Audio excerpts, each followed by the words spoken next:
सन्माननीय नामदार राधाकृष्ण विखे पाटील साहेब व सुजयदादा विखे पाटील साहेब यांची प्रथम तर मी माफी मागतो. आम्हाला तुम्ही कुठल्याही प्रकारची बातमी करायला त्या ठिकाणी तुम्ही सांगितलेली नव्हती. तरी पण 2 दिवस आलेल्या ज्या क्लिपा होत्या, 2 दिवस ज्या लोकांच्या कमेंट्स त्याच्या विरोधात येत होत्या, ते पाहून तर मनाला खरोखरच आनंद झालेला होता. म्हणून आमच्या सुद्धा काही भावना अशा आहेत का ते इतक्या उद्रेक आहेत, पण आपल्या सारख्यांच्या संस्कारामध्ये आम्ही काम करीत असताना फक्त तोंडानेच आम्ही त्यांना उत्तर देत आहोत. जे तुम्ही आम्हाला नव्हतं सांगितलं साहेब, पण मी तुमची माफी मागतो आणि मी आज ही क्लिप अजय जाधव पाटील यांना देत आहे. आता मी वीरभद्र महाराजांना आणि साईबाबाला स्मरून सांगतो, ही क्लिप टाकण्यामध्ये आम्हाला कुठल्याही विखे पाटलातील घराण्याच्या एकाही माणसाचा फोन आलेला नाही. आम्ही खोटी शपथ कधी खात नाही. मी दोन्ही देवांची शपथ घेऊन सांगतो की ही क्लिप मला वैयक्तिक चीड आल्यामुळं या 150 रुपयाच्या कोटवाल्याच्या विरोधात मी टाकलेली आहे. त्याबद्दल मी साहेबांची माफी मागतो. मला साहेब माफ करा. आज प्रथमतः नागपंचमीच्या सर्व राहतेकरांना व राहता तालुक्यातील सर्व जनतेला नागपंचमीच्या हार्दिक शुभेच्छा. कारण आज मी ज्या मुद्द्यावर बोलणार आहोत आणि अशा काही विषारी मानवरूपी नागाबद्दल मी बोलणार आहे की जो आपला फायदा असल्यानंतर कुठल्याही थराला जाऊन तो आपला फायदा करून घेतो. गेल्या 5 वर्षामध्ये ज्यावेळेस या नागाची सत्ता होती, त्यावेळेस हा नाग विखे पाटलांच्या जी पेटरी असती त्याच्यामध्ये बसून जसं विखे पाटील सांगतील त्या पद्धतीने तो त्या ठिकाणी कामकाज करीत होता. 5 वर्ष या नागाने कुठल्याही प्रकारचा एकही अपशब्द विखे फॅमिली किंवा विखे परिवारावर यांनी काढला नाही. आत्ताच याला साक्षात्कार व्हायला लागलेला आहे की विखे पाटील आणि विखे पाटलांचे जे घरातील त्यांचे सुपुत्र आहेत की ज्या युवकांच्या गळ्यातील ताईत बनलेले आहेत, असे सुजयदादा विखे पाटील हे आल्यानंतर शेकडो मुलांची आज गर्दी त्या ठिकाणी होती. शेकडो युवक तरुण त्यांच्याकडे आज काम घेऊन येतात आणि आज ही ख्याती पाहून आज महाराष्ट्र सरकारने, जे भारतीय जनता पार्टीचं सरकार आहे, आज त्यांची निवड भारतीय जनता पक्षामध्ये भारतीय जनता पार्टीचे उपाध्यक्ष म्हणून त्यांची या ठिकाणी निवड केलेली आहे. निवड झाली म्हणजे एक भाजप सरकारने त्यांचा केलेला हा सन्मानच आहे. आज सुजयदादा विखे पाटील हे माजी खासदार आहेत, प्रवरा सहकारी साखर कारखान्याचे चेअरमन आहेत. आज युवक आणि युवकांबरोबर सातत्याने त्यांच्या समस्या जाणून त्या सोडवण्याचा प्रयत्न करणारे अहिल्यानगरमधलं एकमेव युवा नेतृत्व म्हणून आज सुजयदादा विखे पाटील यांच्याकडं पाहिलं जातं. आज आपण पाहिलं असेल की गेल्या महिन्यापासून साकुरीचा जो पुढारी आहे, त्या पुढाऱ्याच्या ज्या व्हॉट्सअप मार्फत किंवा यूट्यूब चॅनल मार्फत ज्या क्लिपा येत आहेत त्या पाहून राहाता तालुक्यातील सर्वच कार्यकर्ते हे आज त्यांच्या भावना अत्यंत संतापजनक त्या ठिकाणी झालेल्या आहे. आज मी याच मुद्द्यावर काही गोष्टी मी जनतेसमोर आणि तो साकुरीचा जो पुढारी आहे, जो 150 रुपयाचा कोट घालून स्वयंघोषित पुढारी झालेला आहे आणि स्वतःला आम्ही आम्ही आम्ही जो म्हणतो, अरे आम्ही जो म्हणतो त्याचे जे कारस्थान आहेत त्याबद्दल आम्ही सांगणार आहोत. यापूर्वीही मी त्याच्याबद्दल या ठिकाणी भरपूर वेळेस बोललेलो आहे, पण आज त्यांनी राहता शहरामध्ये कुठल्याही प्रकारचं जन्मत नसताना यूट्यूब मार्फत चालवलेला हा नंगा नाच या ठिकाणी आम्हाला थांबवायचा आहे. ज्यावेळेस याच्या ताब्यात नगरपालिका होती त्यावेळेस कामाच्या संदर्भात, निधीच्या संदर्भात काय सुजयदादा विखे पाटील व सन्माननीय नामदार राधाकृष्ण विखे पाटील यांच्याकडं कामानिमित्त फाईल घेऊन जायचा. काही वेळेस हा दादा राहतात आल्यानंतर आम्हाला समजायचं की हा पाटावर जाऊन थांबलेला आहे दादांची वाट पाहत, हा टोल नाक्यावर जाऊन थांबलेला आहे दादांची वाट पाहत. त्यावेळेस याला दादा कोण आहे, दादांकडे कोणचं पद आहे हे त्यावेळेस कळलं नाही का, पण याला त्यावेळेस आपला स्वतःचा फायदा त्या ठिकाणी कळत होता. त्यामुळं त्यांनी 5 वर्ष जवळजवळ त्याच्या ताब्यात नगरपालिका असताना तो कधीही यांच्या विरोधात एक शब्द बोलला नाही. नगरपालिकेची सत्ता ज्यावेळेस याच्या पत्नीच्या ताब्यात असताना हा आज सुजयदादांना म्हणतो की राहता तालुक्यामध्ये या माणसाला मीटिंग बोलावण्याचा, अधिकाऱ्यांना बोलावण्याचा, निर्णय घेण्याचा कोणी अधिकार दिला? हा याचा पहिला मुद्दा आहे. या मुद्द्यावर मी याला विचारू शकतो की तुला अहिल्यानगर जिल्ह्यामध्ये कोणी कोणतं काम बघावं, कोणी कोणत्या मिटिंगा घ्यावेत, कोणी कोणाचं काम पाहावं याचा अधिकार तुला कोणी दिला? प्रथमतः हा माझा तुला सवाल आहे. तू सांगतो की सुजयदादांकडे कोणता अधिकार आहे? तुझ्याकडे कोणता अधिकारी आहे? तू मुख्यमंत्र्याचा मुलगा आहे का? तुला मुख्यमंत्र्यांनी सांगितलेलं आहे का तू खालचा कारभार, नगर जिल्ह्यातला कारभार तू पाय, नगर जिल्ह्यामध्ये कुणी कोणाच्या मिटिंगा घ्यायच्या, कुणी कोणाचा कारभार पाहायचा याचे अधिकारी सन्माननीय मुख्यमंत्री साहेबांनी तुला दिलेले आहेत का तुला जिल्हाधिकाऱ्यांनी सांगितलेलं आहे की तुझ्या तालुक्यामध्ये, जिल्ह्यामध्ये कुणी कामकाज करायचं हे तू ठरव? तुला प्रथमतः हा अधिकार दिला कोणी? कोणी कोणता कारभार पाहायचा? विखे पाटलांच्या घराण्याबद्दल तू जर बोलतो, सुजयदादांबद्दल जर बोलतो, तर सुजयदादांचं हे जे घराणं आहे गेल्या 50 वर्षामध्ये अहिल्यानगरमध्ये, आशिया खंडामध्ये पहिला साखर कारखाना सहकाराची मुहूर्तमेढ यांनी अहिल्यानगरमध्ये रोवली. अशा या कुटुंबातील ही 4थी पिढी म्हणून आज सुजयदादा या ठिकाणी काम करतात. सुजयदादा कोण हे तुला माहित नाही का? आज सुजयदादा हे माजी खासदार आहेत.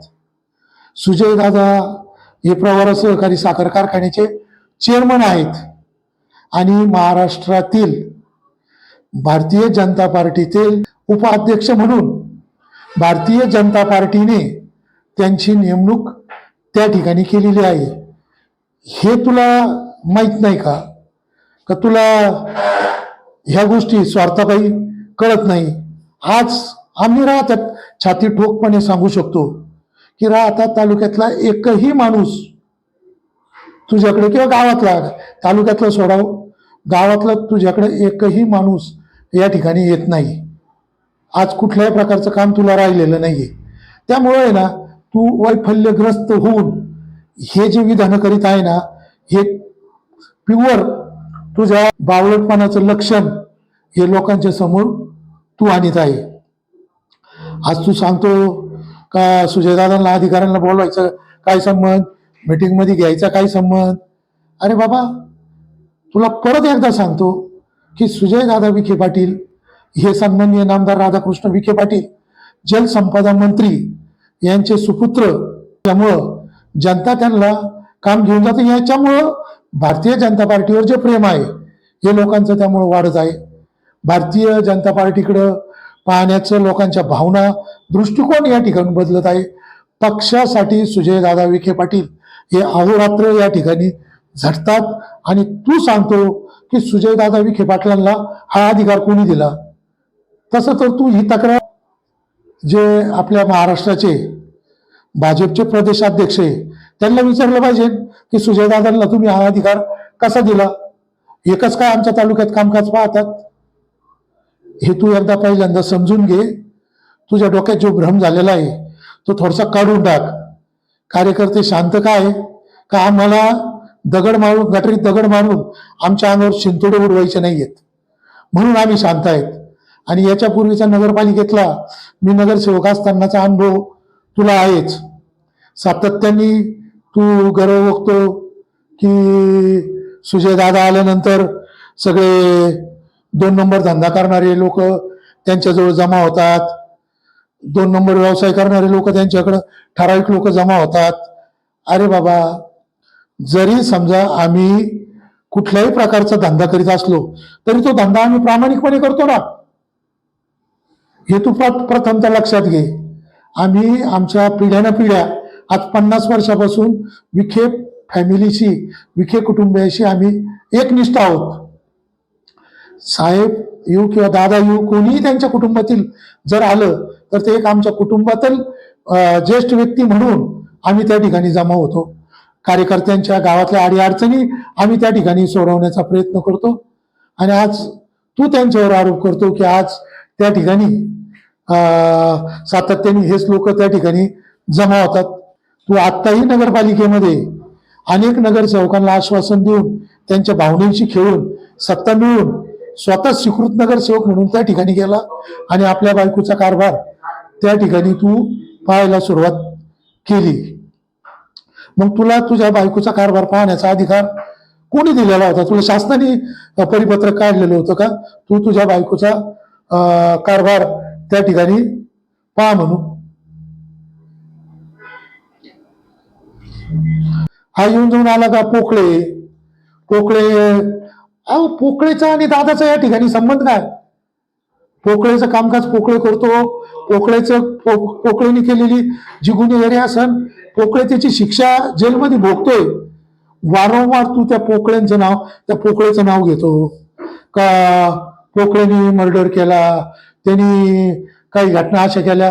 पोकळेचा आणि दादाचा त्या ठिकाणी संबंध काय?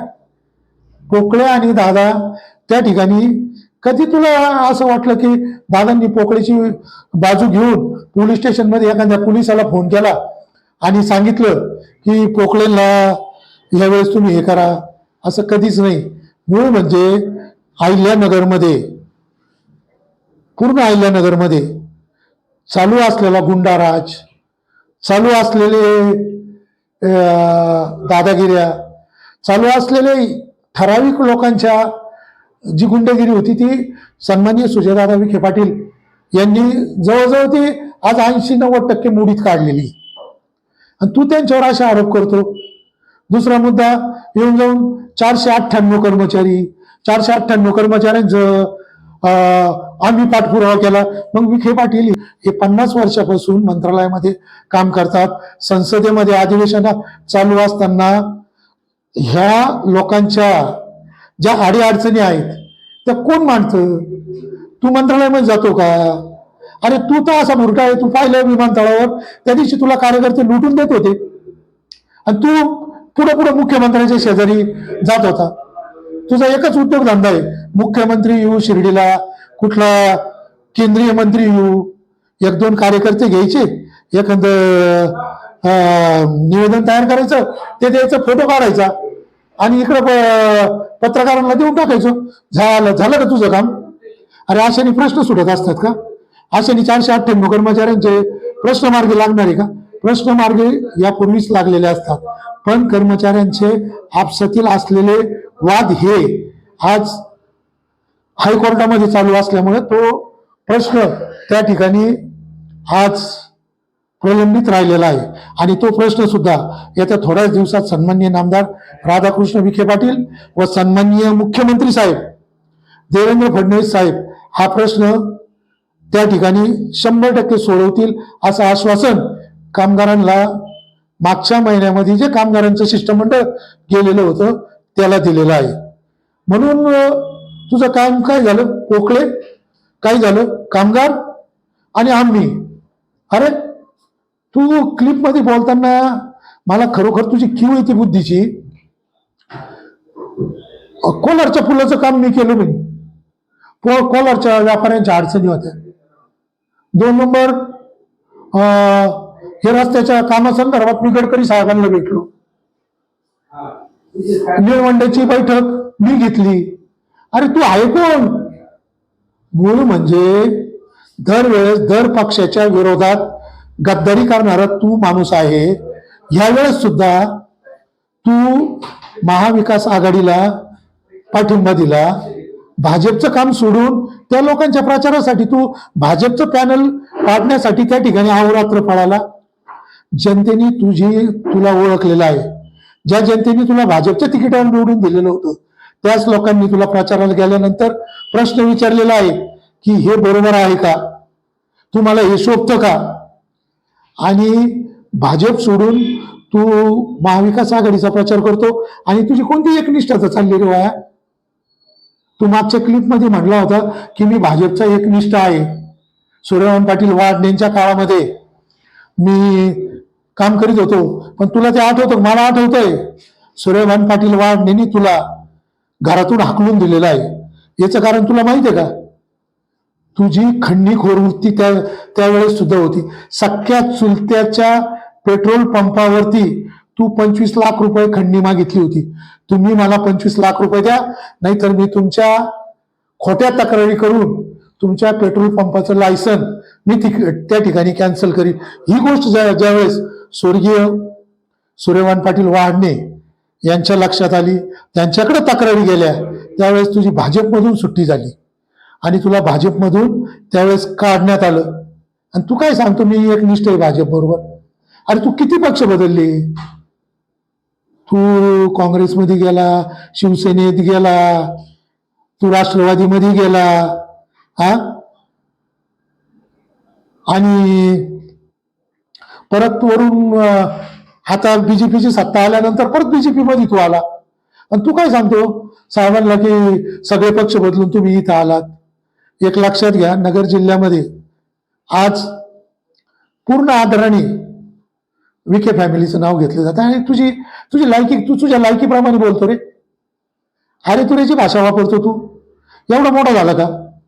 अरे तू एक विचार कर, तुझ्याकडे जे पिपाडा कुटुंबीय भांडण मिटवण्यासाठी आलं होतं, वाद मिटवण्यासाठी आलं होतं, जमिनीचे एक मॅटर तुझ्याकडे घेऊन आलेलं होतं, पण त्या मॅटरमध्ये तू त्यांची जमीन खाल्ली, तू त्यांची जमीन हडप त्या ठिकाणी केली.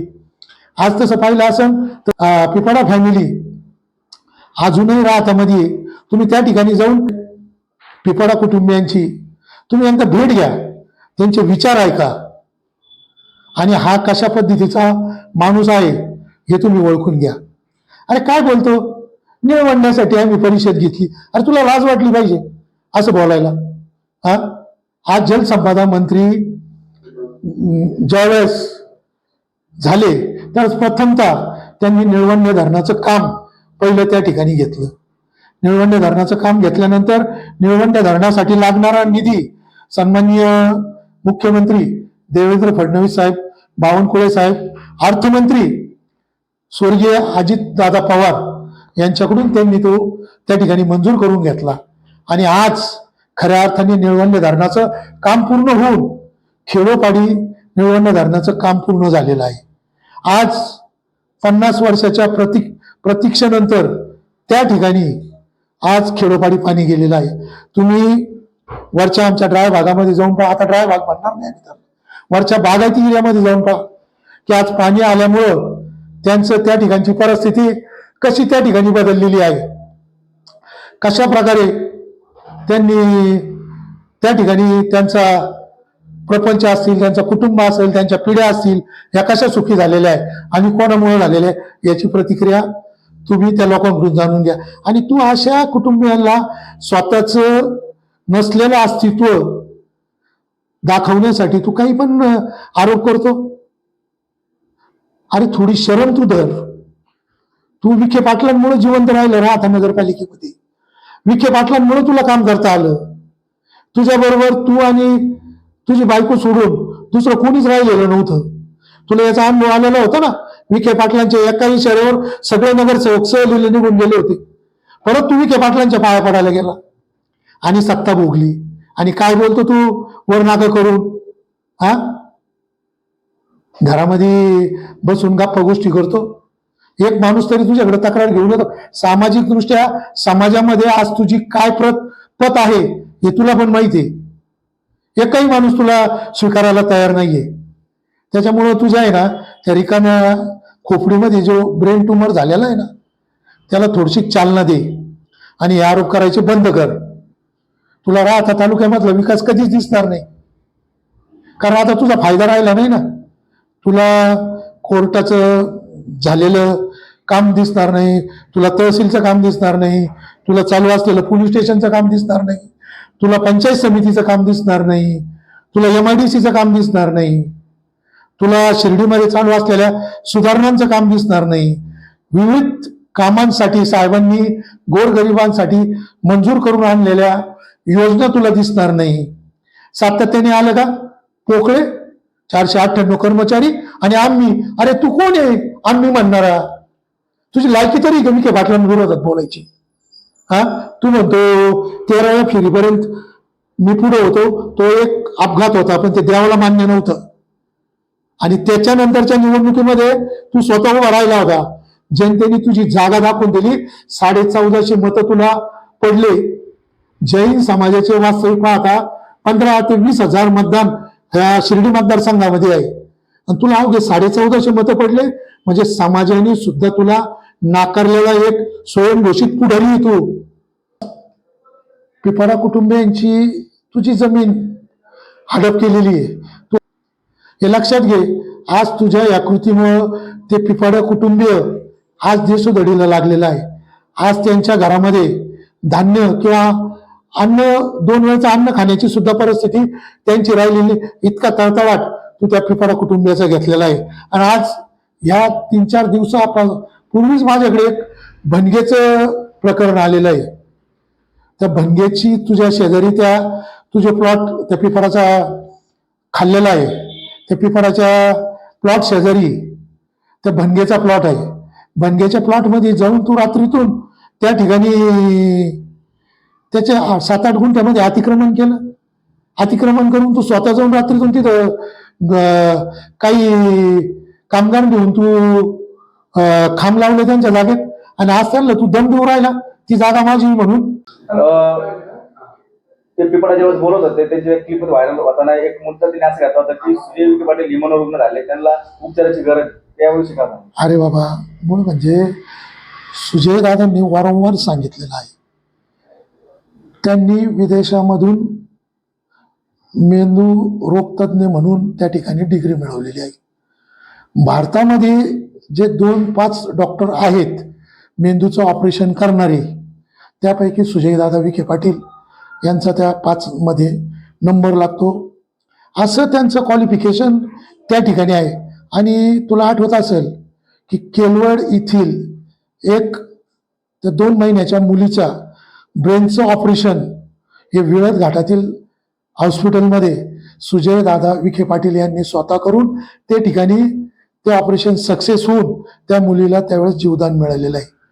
हे तुला या गोष्टी आठवणार नाही, पण तू ज्या डॉक्टरला मनोरुग्ण म्हणतो, आता जनतेला कळून चुकलेलं आहे की खऱ्या अर्थाने मनोरुग्ण कोण आहे, मानसिक स्थिती कोणाची बिघडलेली आहे.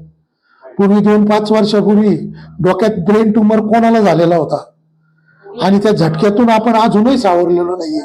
मला तर असं वाटतंय त्या ब्रेन ट्युमरचा जी जी गाठ आहे ती परत मोठी व्हायला लागलेली आहे. म्हणून तू अशी काहीतरी आरेतुरीची भाषा वापरून विखे फॅमिलीला बदनाम करण्याचा जो निष्फळ प्रयत्न तू चालवलेला आहे हे कदापि होणार नाही. आता तालुक्यामध्ये असेल, अहिल्यानगरमध्ये असेल, कोण काम करतं, कोण निधी आणतं हे सर्व जनतेला माहीत झालेलं आहे. आणि तुझ्या सगळ्या ज्या कुंडल्या आहेत या सगळ्या जनतेला माहीत झालेल्या आहे. आज तू जे बोलतो, आता उद्या तू याच्यावर एक क्लिप काढणार आहे, तुला काय आमच्यावर लिहायचं आणि काय क्लिप टाकायची ती टाक. आम्ही कालही तुझ्या संघर्ष करायला समर्थ होतो आणि आजही समर्थ आहोत. या निमित्ताने एवढंच तुला सांगतो.